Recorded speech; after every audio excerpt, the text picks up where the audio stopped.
Today, we're going to talk about how to uncover the soul contract with your pet, whether they are alive or not. Yep, I'm Danielle McKinnon. I'm going to help you do this. This is my thing. In fact, I wrote the book on it. I wrote my book, Soul Contracts. I can link that. I wrote my book, Animal Lessons. I can link that. This is this is my thing that I know the most about, and I learned it from the animals. I don't know. I just got to be honest here, right? I got to be honest about something. I have spent years. Yeah, I wrote my books about it. Yeah, we talk about it in my Be Open community. I have blogs about it, but I don't talk about the soul contracts we have with our animals like here on social media, on video. What am I doing? And the reason is, and I know this, and I'm going to get to it in a second, but the reason I haven't done it, and it's bad, is that it's easier to be like, oh, I see this bed with your dog. I see, to give like really super concrete, dialed in psychic information that everybody can confirm and that everybody's going to agree with. I've been doing that for years and leaving out the soul contract, the lesson. What are you here to learn from this animal? So we are going to talk about that right now. And I'm going to share with you how these soul contracts work and how you can find out what yours is with your pet if you don't want to read my Animal Lessons book. And this is my fault, like my failing, that I have not brought this out, because I feel like people who are grieving the passing of their pet, people who are worried about the passing of their pet, people who love their pet more than the humans around them, and leaving them out in the cold by not letting people understand about what is really happening with these animals that are in our lives. So we're just going to start. We're just going to start with what it is. So first of all, my belief, and my belief is based on what the animals have told me in kabillion readings with them, is that animals are incarnating here in our lives to help us grow and evolve, to help us become better people, to help us become conscious, compassionate people, aware of ourselves and aware of our surroundings. Animals have mastered unconditional love. If you watch my videos, you know this. I say this all the time. They master unconditional love. And actually, when I was reading through comments earlier today, someone was like, well, they haven't mastered unconditional love because I see a cheetah go after an animal and that cheetah hurt that animal and ate it and blah, blah, blah. That's not a version of no unconditional love. That's actually balance and harmony, and that is natural. Some animals are prey animals and some animals are predators. In fact, today I was at physical therapy for my arm, and I looked out the window and I saw a hawk, and it was sitting on this fence, and there were these smaller blackbirds, and they were all going choo choo choo, and they were kind of attacking the hawk. And I'm like, wow, that's that thing that happens where the birds go after the hawk because the hawk's going to get one of their babies. And I'm watching, and they are continuing. There's like 8, 12 of these black birds, and they are like going like this and really trying to take that hawk out, who looks to me like is just sitting on the fence. And it doesn't calm down. I'm watching for like 5 minutes. And then I notice, oh, I saw hanging in the hawk's claws the baby. It was the baby. And it was those birds' baby, or the group of birds' baby. And they were really defending the hawk to get their baby back. Now, I could see that, okay, that baby is no longer alive. But do we think hawks are evil or bad or have not mastered unconditional love because they are eating their food? Like, I disagree. I don't feel like that's a thing. And the animals haven't said that's a thing. There's a natural balance. When we get out of balance is when that the bird family that's trying to go after the hawk, walk around feeling bad about themselves, not walk, they fly. They're feeling bad about themselves because they weren't able to successfully defend their baby. Like, I'm a bad bird now. Like, that is not mastering unconditional love. Animals doing what they do naturally is balance, is harmony, and they live in the world in a way that it will sustain itself if we get out of it. So they're trying to help us master unconditional love. And this is the point of a soul contract with your pet. Your pet is trying to help you feel better about yourself, believe in yourself, feel safe in the world, see your own value. And that's why they're here helping us. That's why they're incarnating into these physical bodies that we love so much, is to help us grow and evolve and become the best people we can possibly be. So, what happens is you've got a lesson that you're working on. You've got like so in this life, I am working on believing that I'm good enough, right? This is a thing that I came in to work on. And as I've grown older and older, I'm getting better and better. I believe it better. I believe it more. When I came into this lifetime, I had arranged for several, okay, quite a lot of animal souls to be with me, to show up in my life and to help me work on believing that I'm good enough. I'm good enough at whatever I do. I don't have to earn it. I don't have to try harder. I just am good enough as a human being. So you have animals in your life, and they have actually contracted to be in your life to help you be good enough. Well, not to, I'll tell you how to help you do what in a moment. To help you learn whatever it is, some version of unconditional love for yourself. So we have many, many, many animals that come into our lives to do this. And those people who don't have animals in their life, they just didn't contract for that, right? Before they incarnated, they weren't like, hey, I'm going to have some extra help. All of us here, we were like, I want extra help. I want to really nail this lesson in this lifetime. So like for me, I was like, I'm going to get a kabillion animal souls to agree to come in and help me grow and evolve and become a conscious being. So that's what I did.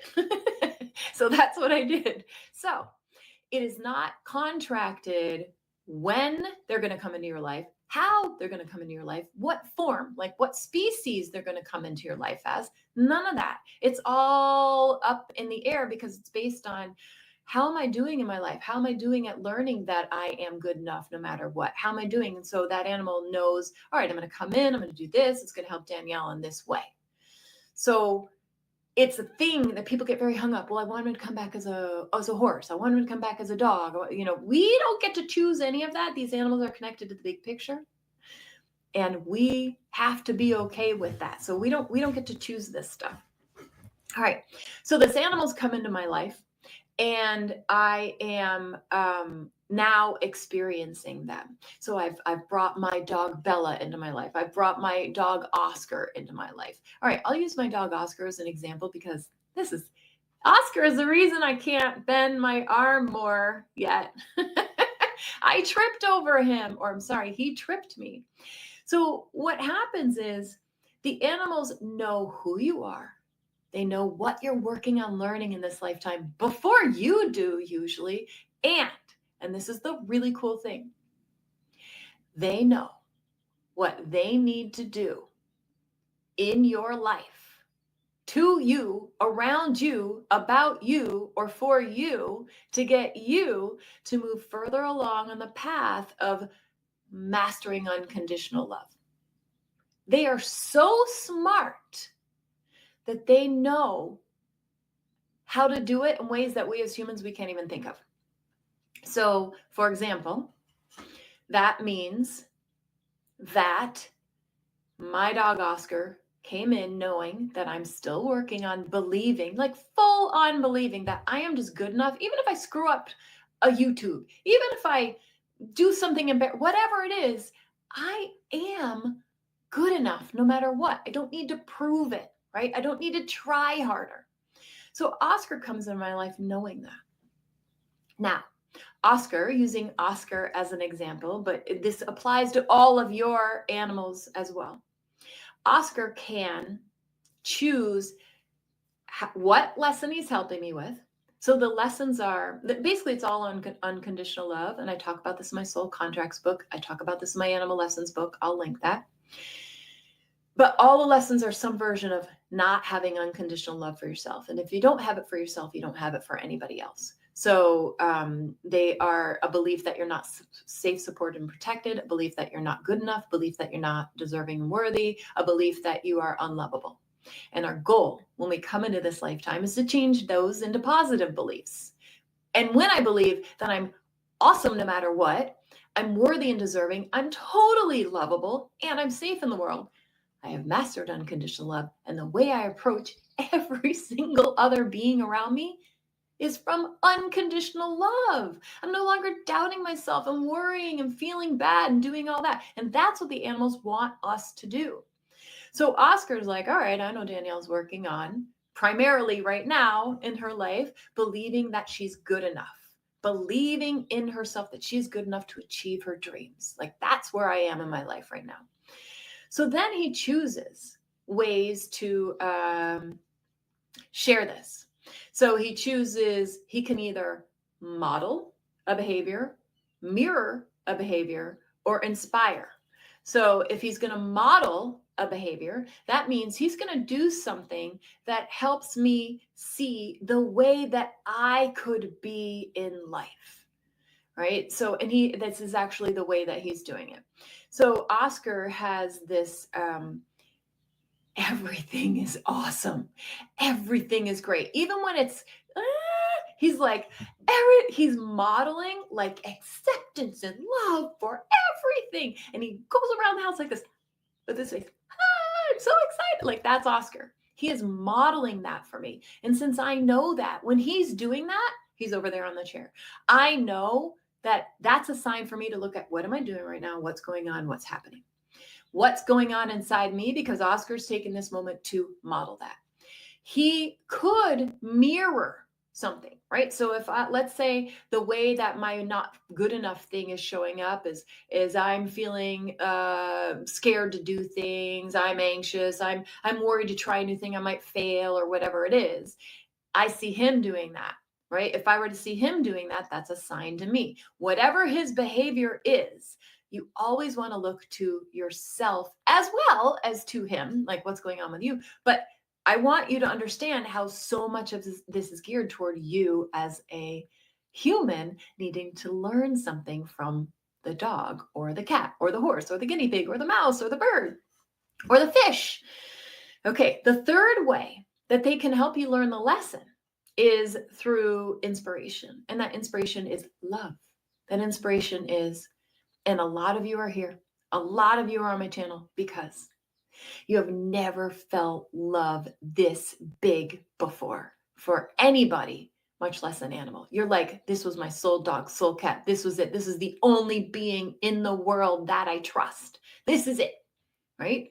So if that's you, the animal in your life is probably teaching you about unconditional love by inspiring you to feel it for them by giving it to you.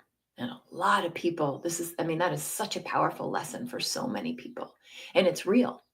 And when those animals cross over, what do they want? They want you to continue that lesson. They want you to continue. I feel this unconditional love. I feel this acceptance of someone. I'm going to try it out on another human. A lot of the time, they want you to now try out that type of trust and love on another human. So yes, the third lesson is a big, big deal. Not everybody has it, and you have a different lesson with every animal, a different method for the lesson with every animal in your life. But I especially think for people who are finding me because they're experiencing such huge pet loss grief or fear around pet loss, it's usually that unconditional love one. That's usually the unconditional love one that's doing it. So here's how to figure it out. But in my animal lessons book, it's a whole book on how to figure it out. But I'm going to give you a quick one right now. And that is look at the place in your life with this animal, whether they are alive or they're not alive anymore. Find what brought up the biggest emotional, what had the biggest emotional impact on you. So, like for example, my dog Tuka, the biggest emotional impact I'm having with her is the incessant barking that's going on, and it actually makes me really, really mad, like super mad. So I know that the lesson she's helping me learn is in there, and I know to look at the emotions that I'm having, as well as the words, the like little discussion I'm having with myself in my head around this, and the discussion that I'm having with myself in this, like, oh Danielle, you're just not good enough to get her to stop barking, that kind of stuff, because of that is right where she's working that lesson. So that is like the smallest version of how to figure out what the soul contract with your pet is. Um, and your pet has a different soul contract with every person who's important to them in their life. But you can read my animal lessons book for more. I'm going to just say that animals do not have soul contracts with each other. What they have is they might combine, kind of work together to help you with your soul contract. And the biggest question that I get around this is, well, so animals are helping us, but how are we helping them? When you learn what that animal wants you to learn, when you move along the path on mastering whatever that soul level lesson is that they're helping you master, you become a better, more happy, more content, more conscious being. And what does that do? You're allowed to provide better for them if they're alive, and it contributes to mass consciousness and raising the vibration. So everything you do actually helps them as well. If you want to kind of keep learning about this, I have a video called 3 Inspiring Reasons Why Your Pet Died Now that kind of takes this a little bit further.